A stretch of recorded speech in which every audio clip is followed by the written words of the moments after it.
Here we go, 2016. This is Calculus AB, and this is going to be question number 4. So we have 6 given points, and we are to find the slope field at these 6 given points. So we have to find the slope, so I use the derivative at all 6 of those points. And now we have to draw little line segments that have that slope. So let's do this. Where's my blue? That's weird.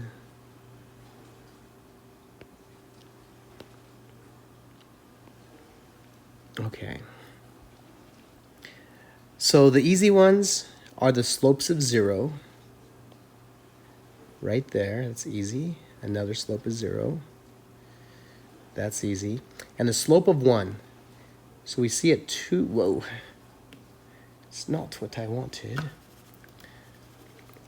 Let's see here at 2, 1, the slope's 1. So that's just a 45 degree.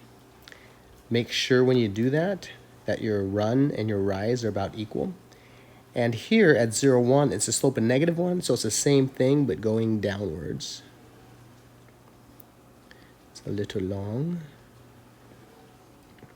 So that's that. Now the next two are a slope of 4. So basically you want something really steep.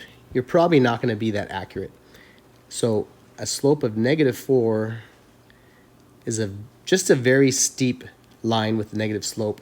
And then similarly, a very steep line with a positive slope. It's probably not a slope of 4. In fact, we can kind of picture this. Compare that to that. To me, it looks like a slope of 3. This looks 3 times that. But they're not going to get that picky in this situation, so I think we're fine. So that's question part A. So part B, what are they asking for?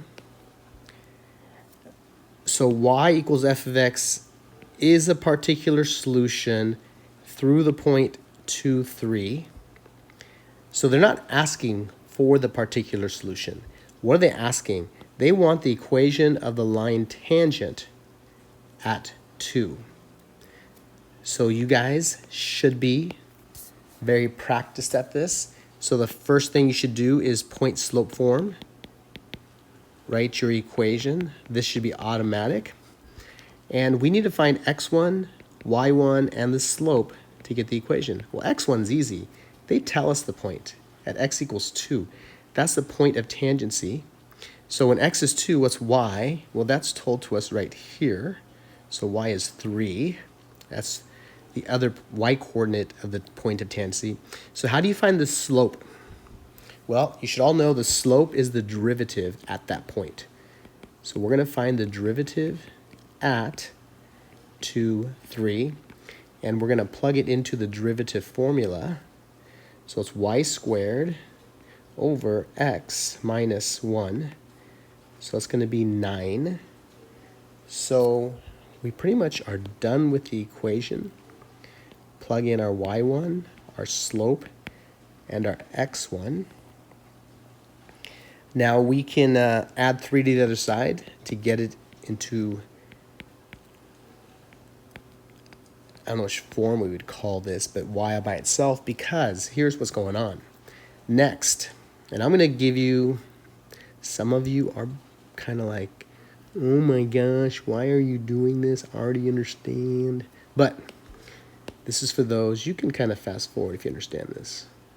Suppose we have a function, f of x, but we don't know what the equation of that function is.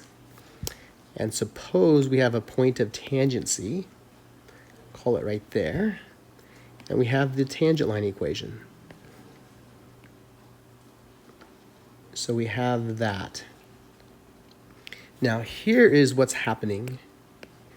I'll pick red. We know, okay, this is kind of bad. We'll make that 2. That point will be 2, 3, because that's the given point, 2, 3. So now we want to know the blue line at 2.1. Let's say that's 2.1. it would be that value. But we don't know the equation, that blue line. So we're going to find on the purple line, lavender, whatever that color is, we're going to find the y value on the purplish, lavenderish, fuchsia-ish line. And if we do that, that approximates the value of f of x. So we write f at 2.1 is about equal to our function here at 2.1. So it's 9, 2.1 minus 2 plus 3. That is our answer. Finito. Done. So off to part C. Now they want to find the particular solution. They want us to solve for y. So we start with our differential equation. dy dx equals, and that's going to be y squared over x minus 1. So normally, you just take the antiderivative of both sides and you have y. Here's a problem. Our variable's x, and there's an x, and that's fine. But our function's y, and our function appears in what we're trying to take the antiderivative of. So that is an issue and a problem. Whenever your function appears in what you're trying to take the antiderivative of, you need to do separation of variables. So we're going to get everything with a y on one side and everything with x on the other. So we divide both sides by y squared. We're going to get that. And then we move the dx to the other side. And once we get in that position, we just integrate both sides. Now, please, please, please, please, please, please, please, please, don't write ln of y squared for the left side, because the antiderivative of 1 over y dy, that would be ln of absolute y. But that's a y squared. You would have to do a u sub and all kinds of stuff to make that make sense. And we aren't going to do that. This is simply rewriting. You know from Algebra 1, if you move that to the top, it's y to the negative 2 power. On the right side, we will do a u sub. U will be x minus 1. Du will be dx. So this is nice because this will replace, whoops, daisies. This will replace dx, and this will replace x minus 1, and we get the beautiful equation like this. Du over u. That we can do. So you add 1 to the exponent on the left side, divide by that. That's just ln absolute u, and you have to have your plus c. All right, let's do a little bit of algebra. So the negative exponent says, hey, move me to the bottom so I can be positive. I don't like being negative. The negative, you can put in front, you can put on top of the 1, you can put anywhere. I'm just going to leave it there. The u is x minus 1. So we're almost there. The next step is to find c. So I'm going to do some side work. I know it goes to the point 2, 3. And so I'm going to plug 2, 3 into the equation I just found. So y is 3, x is 2, and we get ln of 1, which is 0, plus c. So c is negative 1/3. That's actually side work. So now I'm going to plug that value in here, and I'm going to get this. At this point, I'm going to multiply both sides by negative 1. Oh, I forgot to put c in. What am I doing? Crazy, man. C is negative 1/3.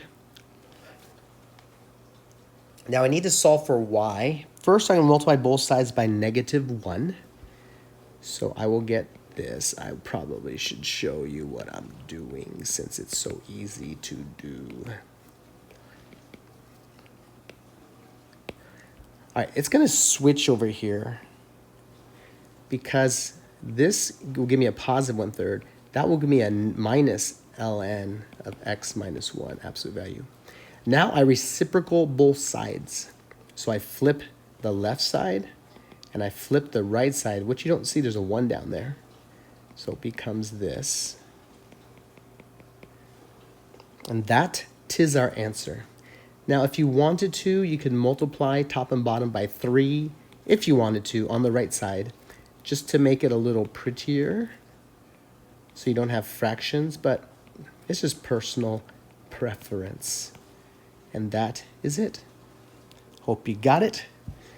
Bye.